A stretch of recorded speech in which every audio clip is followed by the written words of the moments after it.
Hollywood movie writers are on strike, but there are still thrilling crime plots being written in Los Angeles. Today, you'll hear how a thief pulled off one of the biggest wine robberies in California history.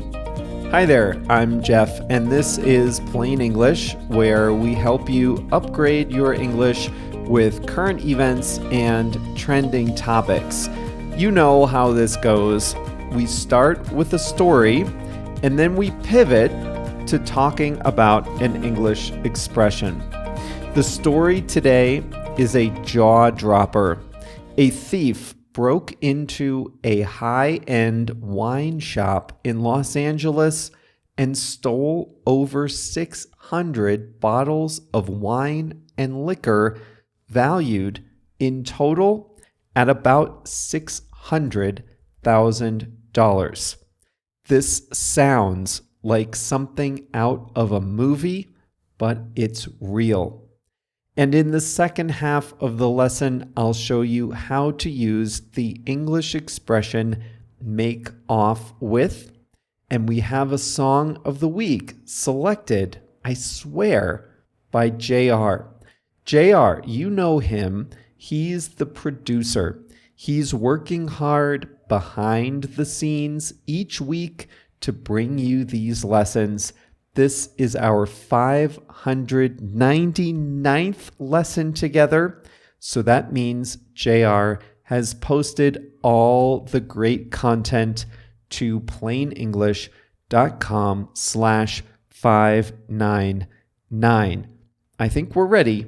Let's get going.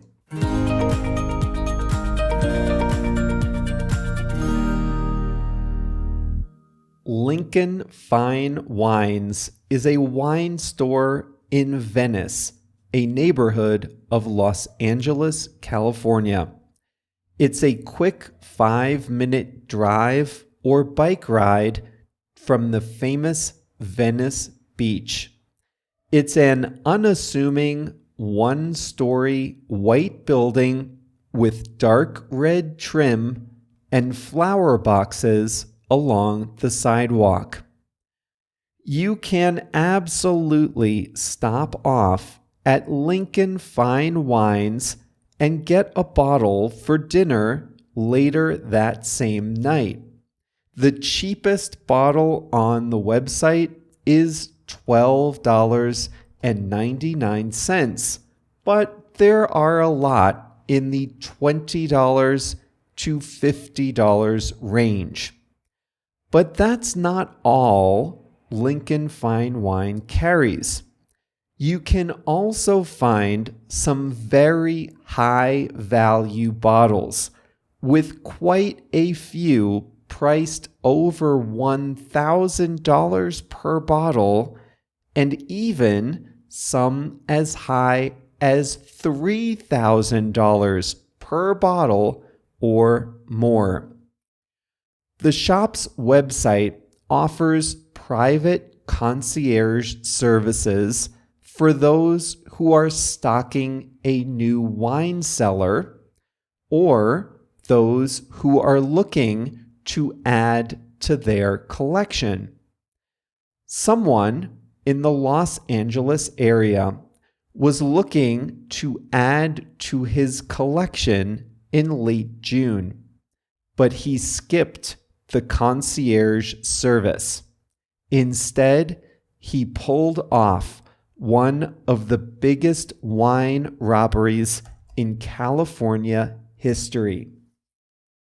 Here's how it went down. At about 12:30 a.m.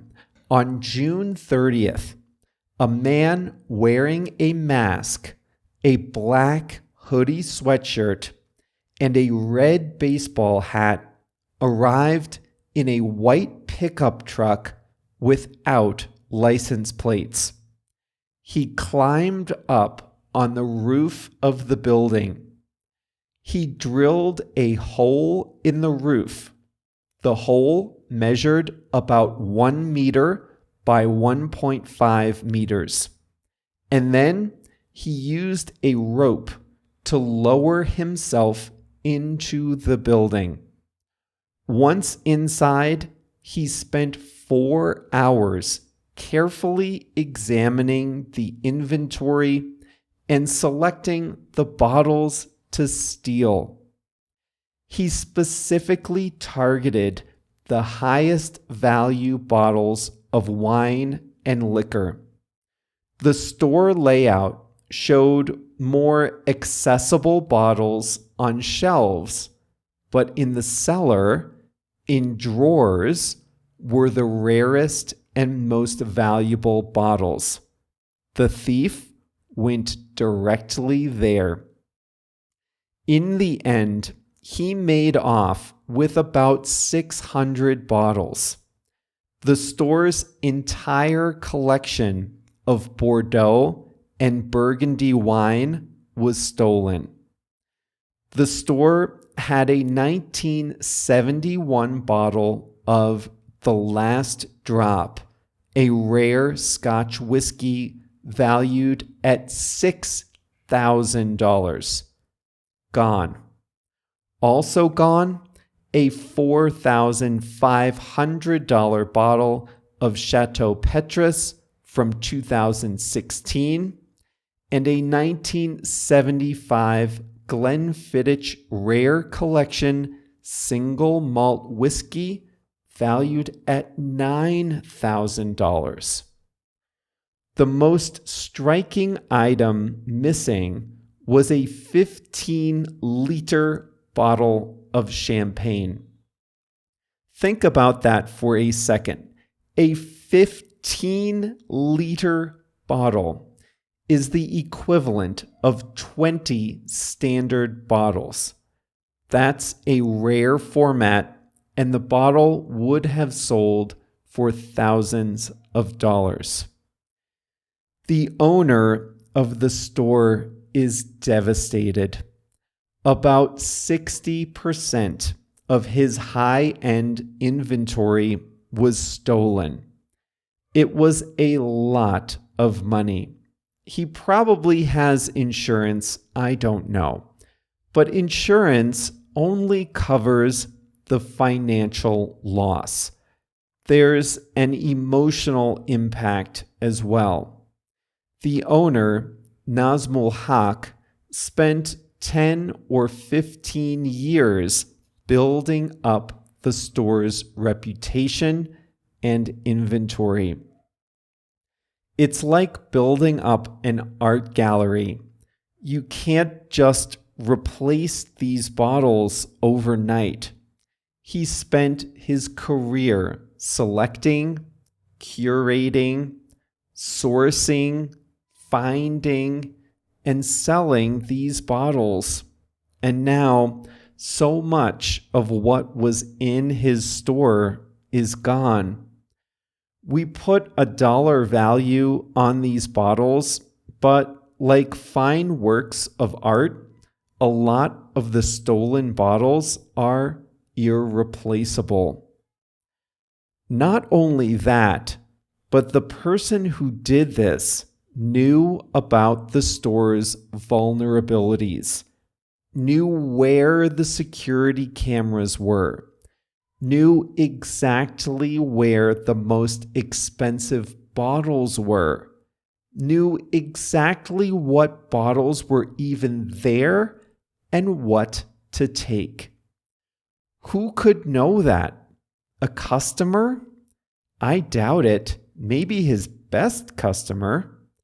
A former employee? A contractor? Someone who did construction? We don't know. But someone with inside knowledge had to have betrayed him. The owner says he hasn't been able to sleep since. The store had a security system. Earlier in that same week, someone had disabled some of the security cameras. When the thief arrived, he went to some cameras and pointed them toward the wall. He covered another with a sticker. Still, some of his movements were captured on video, though his face was not visible. The alarm system was designed to discover people breaking through the windows and doors and moving around the main floor. The system was not designed to detect someone coming in through the roof, and there were no motion detectors in the cellar where all the most expensive bottles were. At about 4 a.m., the thief moved onto the main floor of the building. That's when the store's security alarm went off. The thief, hearing the alarm, fled. The owner got an alert and went straight there. He arrived at 4:50 to find a devastating scene: shattered glass and empty drawers. The store is still compiling an inventory of stolen bottles. Wine dealers, resellers, and auction houses have been put on notice about the stolen bottles in case they show up in the resale market.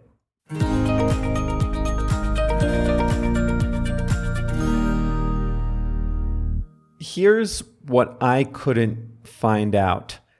A case of wine is 12 bottles. I could carry maybe 2 cases at a time.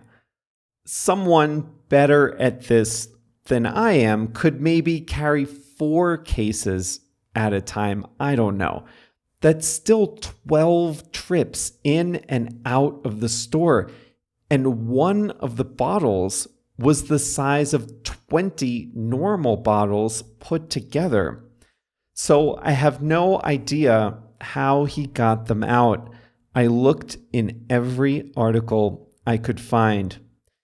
There's no way he lifted them. I don't know, could he have? But I would think he couldn't have lifted them up onto the roof and then down again outside. He must have used a back door or something. There must have been other people involved. Just simply getting this amount of wine out of the store and into a truck. What an effort. Would it even fit in one pickup truck? I guess it did.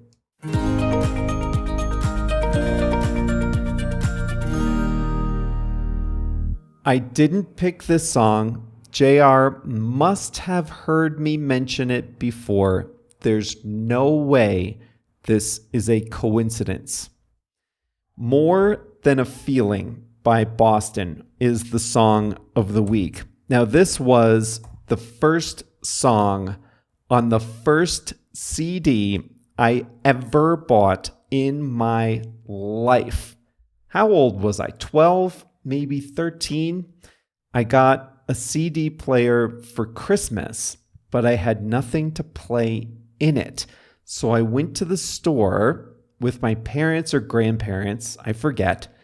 And I forget if I used my own money or not, but I got 2 CDs, and one of them was the first album by the band Boston.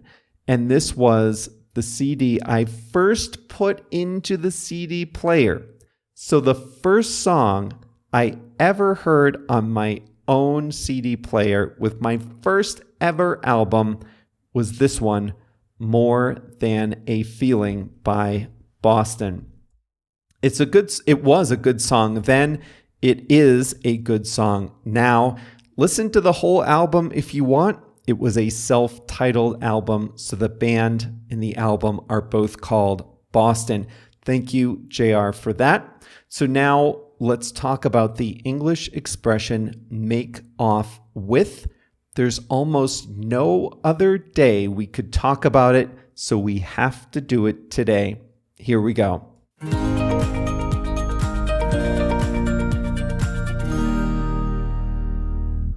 To make off with something is to steal it, to take something that you really shouldn't have. And the situation is typically this. You take something or steal it by trying to conceal your actions. In the story I shared with you today, a burglar cut a hole in the roof of a wine store, lowered himself into the store on a rope, and then made off with hundreds of bottles of wine and liquor. The whole thing was worth $600,000.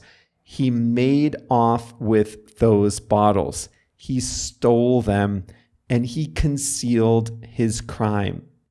You form it like this: make off with plus the thing that was stolen. He made off with the wine and liquor.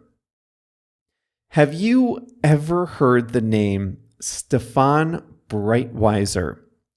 This is incredible. This might be worth its own lesson someday. Stefan Breitweiser is one of the most prolific art thieves of all time. He's French. He's 51 now, but he stole all the art in his 20s. He never broke into a building at 12:30 a.m. He never broke a window. He never cut a hole in a roof. He never lowered himself into a building on a rope. Stefan Breitweiser brazenly made off with 300 pieces of highly valuable art from cathedrals and museums all over Europe, and he did it in broad daylight. He would buy a ticket, he would walk in the front door, and he would make off with one of the museum's valuable paintings. He would just confidently walk up to a piece of art and lift it off the wall and conceal it under his overcoat. $2 billion of art.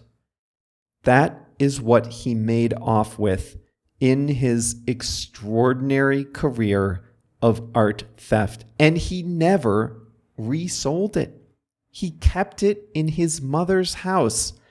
And when he was arrested, his mother, out of spite, I don't know, she destroyed as much of the art as she could.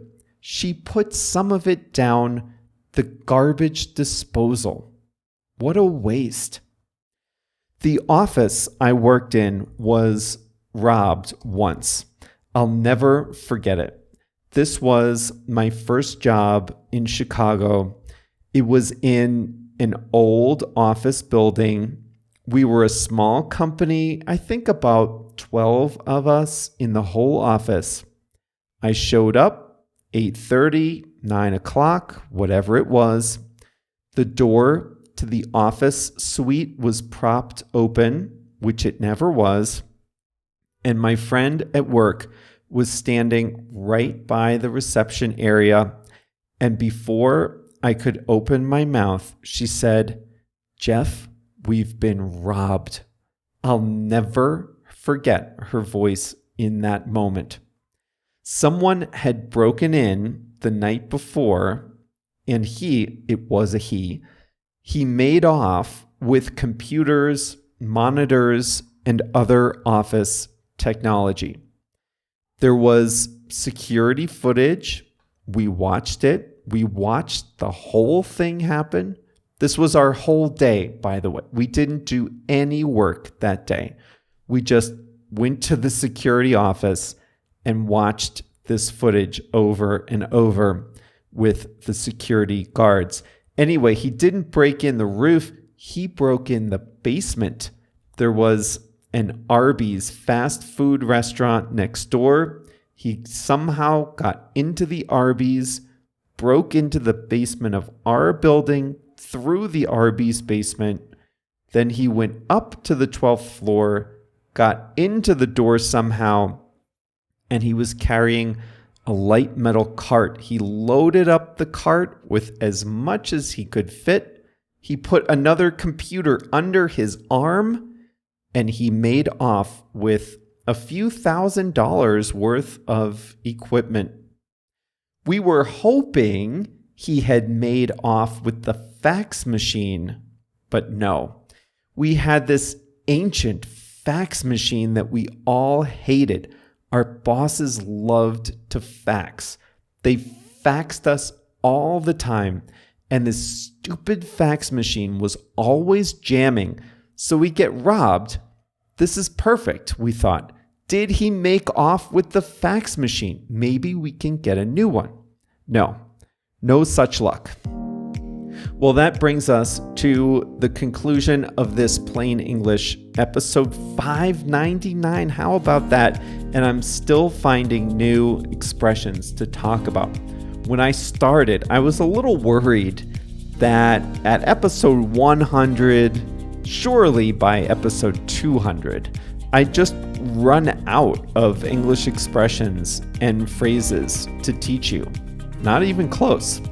Anyway, we have covered just a massive amount of ground together, you and I have a little bit of news on that front, but we'll have to wait a week or two until I tell you. So just keep your ears open for something new in a few weeks. In the meantime, you can find today's full lesson at plainenglish.com/599, and we'll be back with number 600 on Monday. See you then.